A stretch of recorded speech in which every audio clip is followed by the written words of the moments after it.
যা ভারতবর্ষের গ্রামীণ মানুষ খুব খুশি হয়েছে। গ্রামীণ মানুষের মুখে হাসি ফুটিয়েছে। এখন এই একটা যে আইনটা নতুন করে তৈরি করলো জি রামজি, যাই হোক জি রামজি, এটাতে ভারতবর্ষের গ্রামের বসবাসকারী যারা শ্রমিক শ্রেণী, গরিব শ্রেণী মানুষ, তারা বিপন্ন হবে। তাদের পেটে লাথি মেরেছে, তাদের মুখের গ্রাস কেড়ে নিয়েছে।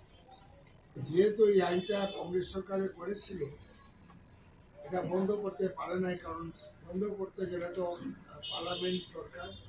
এটাকে নামটা পরিবর্তন করে আরো টাইট করেছে যাতে সাধারণ মানুষ না পায়। এবং এর আগেও এই আইনটা সংশোধন করার আগে যেখানে 100 দিনের কাজ দেওয়ার কথা বৎসরে 30 দিন 40 দিন শ্রমিকরা পেত না। ধীরে ধীরে ধীরে মুখের গ্রাসটা কাটতে শুরু করেছিল বিজেপি সরকার, এবং পুরাপুরি এখন আইনটা সংশোধন করে এখন গরিবের মুখের গ্রাস কেড়ে নিচ্ছে।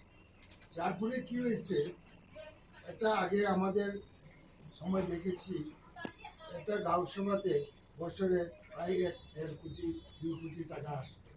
এই টাকাটা গ্রামের মানুষের পকেটে যেত, এবং সেখানে কি বলে জীবনযাত্রার মানটাও অনেকটা বেড়ে গেছে।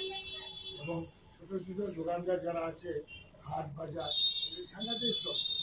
এবং আগরতলা কৈলাসহর টাউনে যত ব্যবসায়ী আছে তারা জিজ্ঞেস করলেই বুঝবেন যে ব্যবসা বিক্রি ব্যবসা কেন। কারণ সাধারণ মানুষের পকেটে টাকা নেই।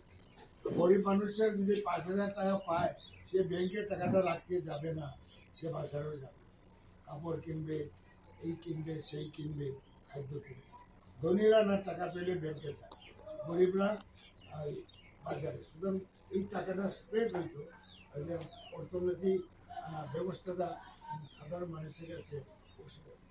যাই হোক, এটা তীব্র নিন্দা করি, এবং অল ইন্ডিয়া কংগ্রেস কমিটি আগামীকাল থেকে দেশব্যাপী প্রত্যেকটা জেলায় আমরা 3-4 ঘন্টা ধরে প্রতীক প্রতিবাদ করব।